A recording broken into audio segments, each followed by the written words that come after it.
दद्दू प्रसाद जी, तार निकल गया था एक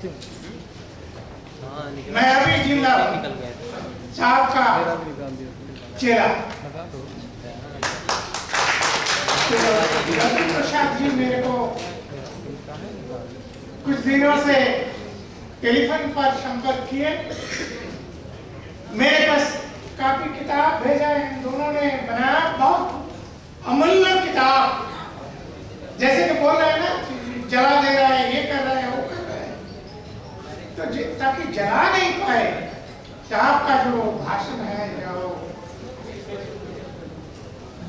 मार्गदर्शन है, उनमें सारा रह गया जीवित।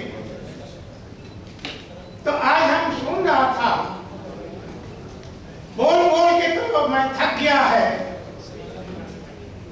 76 साल उम्र हो रहा है, 18 साल से ये अछूत लोगों का, ट्राइबल लोगों का मुक्ति का लिए जिस उम्र में जितना समझे उतना सड़क पे, मैदान पे, घर में, टेबल पे बोलते थे। किसका लगा क्या है? अब बोलने का टाइम नहीं है। अब दद्दू प्रसाद जो मुहिम छेड़ा है वो काम करने हैं। फिर भी माइक का सामने जब खड़े कर दिए है, कुछ बोलेंगे। जो चीज इतने देर बोला जा रहा है उससे थोड़ा हट के उसका ऊपर कुछ बोलेंगे कि ये जो कास्ट बेस्ड जनगणना होना चाहिए, जो रेजोल्यूशन दिया है और दद्दू प्रसाद ने एक्सप्लेन किया है, किसी ने बोला भी है, अरे भाई जो रिजर्वेशन आप मांग रहे हैं नौकरी में, लेजिस्लेचर में, बिजनेस में, सब जगह, तो वहां हमारा पॉपुलेशन कितना है वो नहीं जान पाएगा तो कैसे होगा। और ये कास्ट बेस्ड जनगणना 1931 में लास्ट कास्ट बेस्ड जनगणना है। हम लोग कभी सोच के नहीं देखा क्यों है, उसके बाद क्यों नहीं है। एक तो ब्राह्मणवादी ने देखा कि ये कास्ट बेस्ड जनगणना होते जाए तो बार बार उभर आता है कि वो 3-4% पंडित है, ब्राह्मण है, उसका हक नहीं बनता कि प्रधानमंत्री बने। क्यों? गणतंत्र का मतलब होता है बहुजन तंत्र, यानी rule of the majority. Country में जिनका संख्या सबसे ज्यादा है, 51 से ज्यादा, के साहब कहते थे मैजिक फिगर 30%, जिसका पास 31% का वोट हो गया, नहीं तो एमएलए हो गया, वो तो राज करता है, यानी शंखा भारी का। तो शंखा उनका 4%, 3%, तो ये घूंघट हट जाता है, उसको राज करने का अधिकार नहीं होता है। मैं बंगाल के बारे में थोड़ा बोलेंगे। बंगाल में, आज का बंगाल में जो मुसलमान को एक राज दे दिया, बड़ा बांग्लादेश, उसके बावजूद आज सही तरह से सेंसस किया जाए तो मुसलमान होगा 40%। बोलिए, बैनर्जी, कोई भी बैनर्जी और बुद्धदेव भट्टाचार्य, ब्राह्मण कैसे वहां राज करता है? हम दलित बोले, शेड्यूल कास्ट बोले, थोड़ा गड़बड़ है उसमें, भारी गड़बड़। बाबूजी को जब बोला जाता था, बाबूजी आप ये कास्ट बिलो के बारे में शेड्यूल कास्ट के बारे में ये क्यों नहीं बोलता है कांग्रेस के साथ मिलकर? बोले देखो शेड्यूल कास्ट कोई एक कौम नहीं है, एक टुकड़ा टुकड़ा एक जगह। बंगाल में दलित भी 35 से 40% है, पर वो टुकड़ा टुकड़ा है। पर मुसलमान तो एक होता है ना, कोई मरता तो सब चलते हैं, कई नमाज होता है तो सब इकट्ठा होते हैं। पर वहां एक कास्ट बेस्ड जनगणना शुरू हो जाए तो वो लोगों का हर कंपन शुरू हो जाता है, हम तो बहुत जबरदस्त माइनॉरिटी। और उसमें एक बात आज आलोचित हो रहा है, रिजर्वेशन ये जो दिया है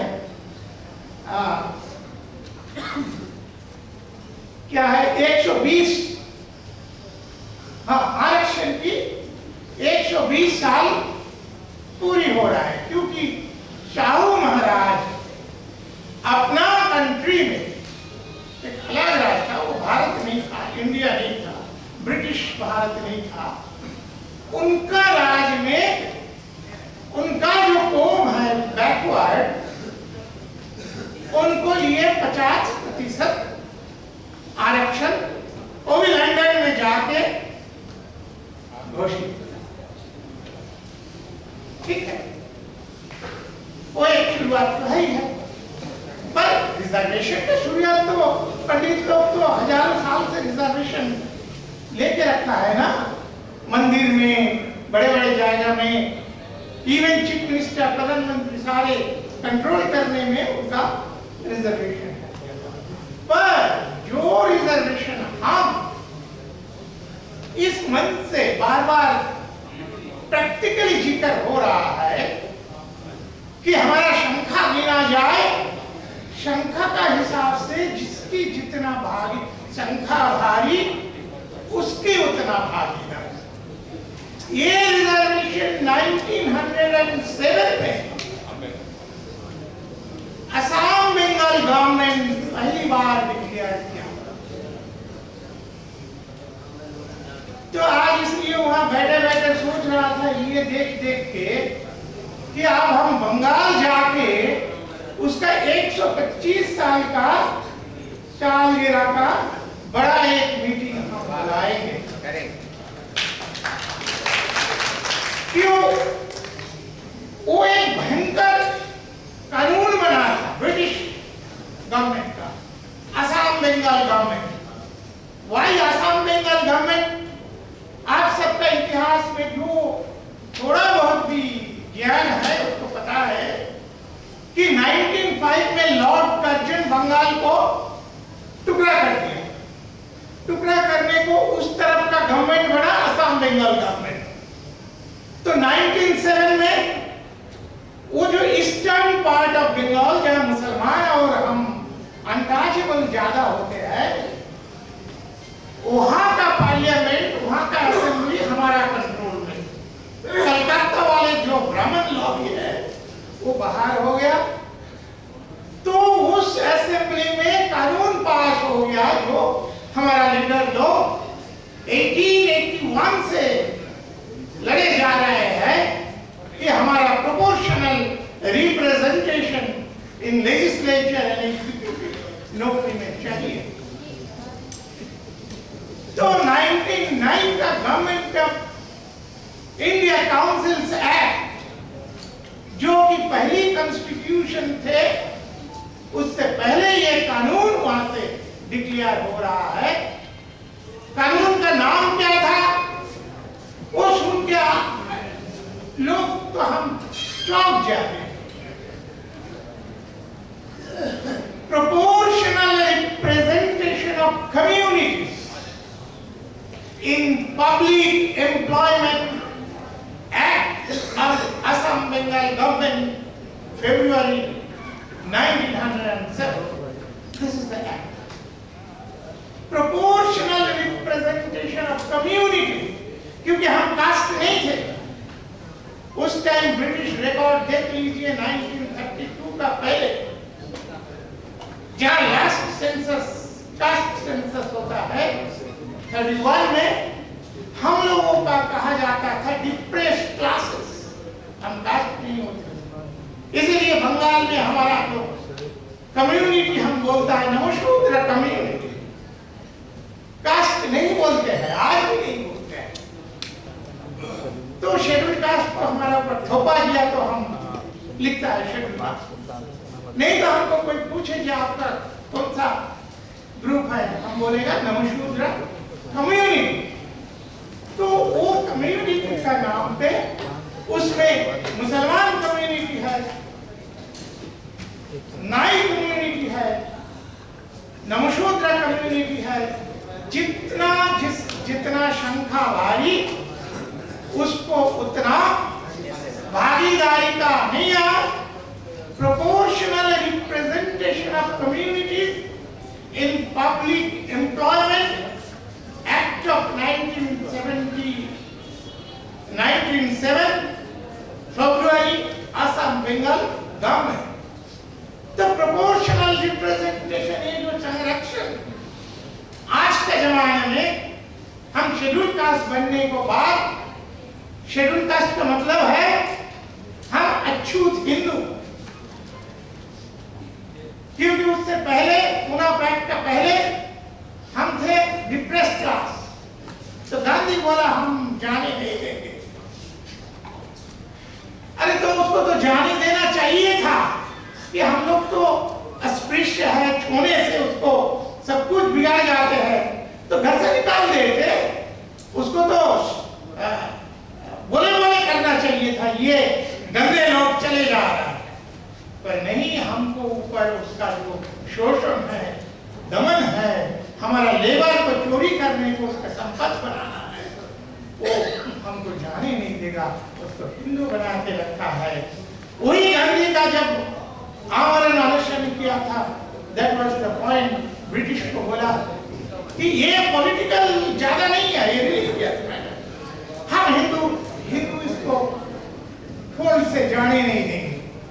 तो जाने दिया नहीं, तो हम लोग शेड्यूल हिंदू बन के रहे, क्योंकि हिंदू का कास्ट लगता है।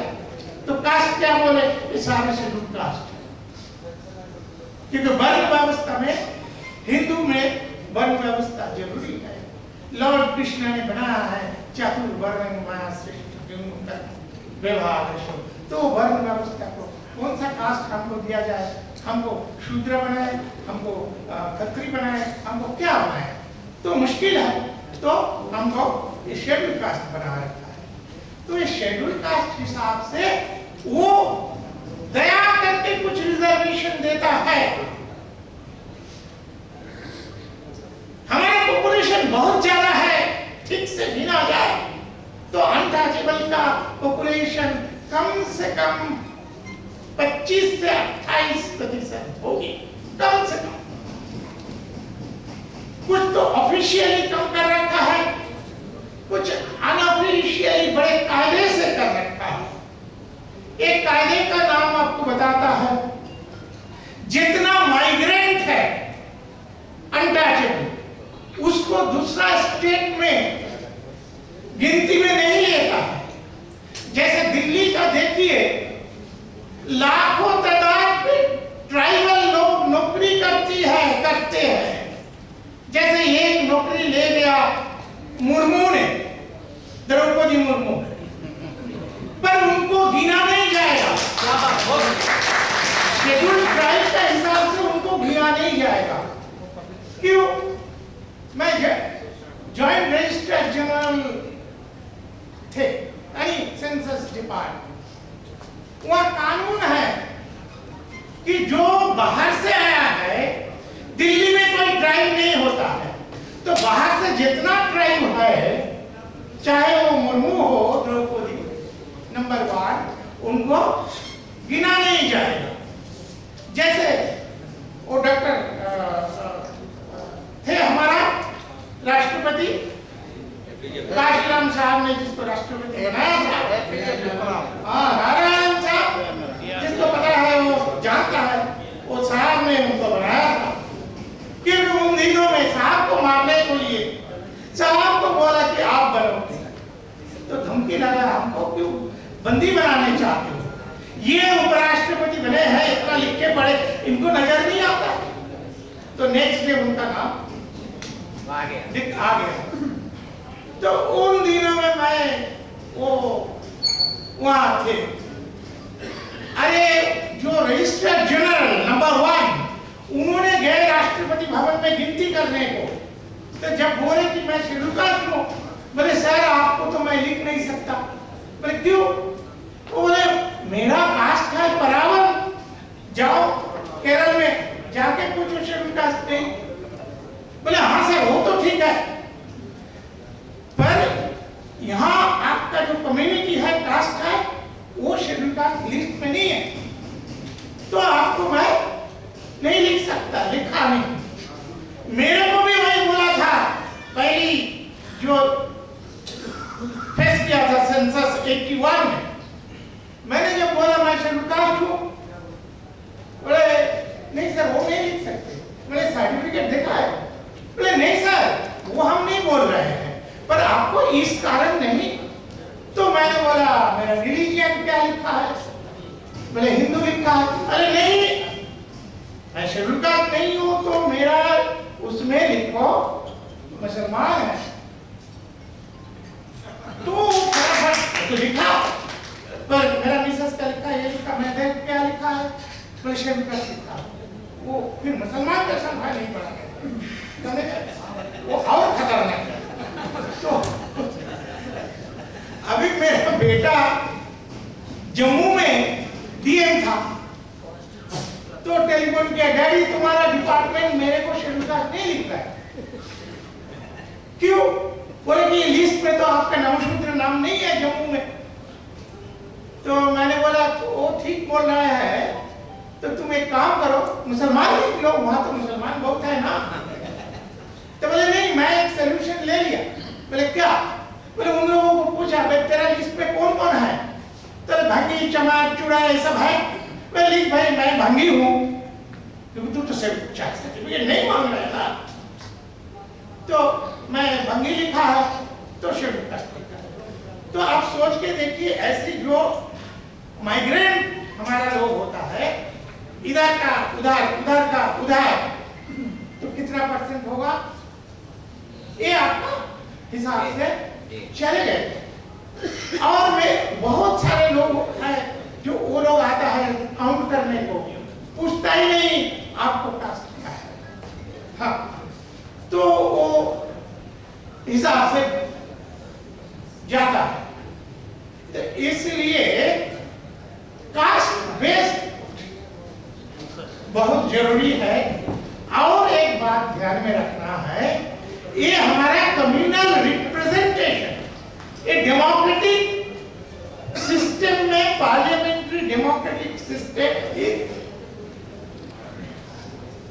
Demanding Parliament must be composed of representatives of all community।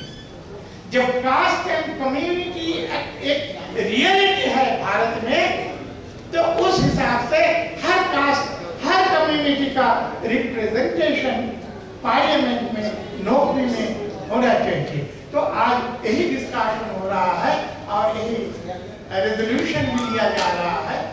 तो मैं वो 1907 का एक्ट का जिक्र करते हुए इसका पूरा समर्थन और इसका बेसिक बुनियादी जस्टिफिकेशन देके आप सबसे विदा लेता हूं।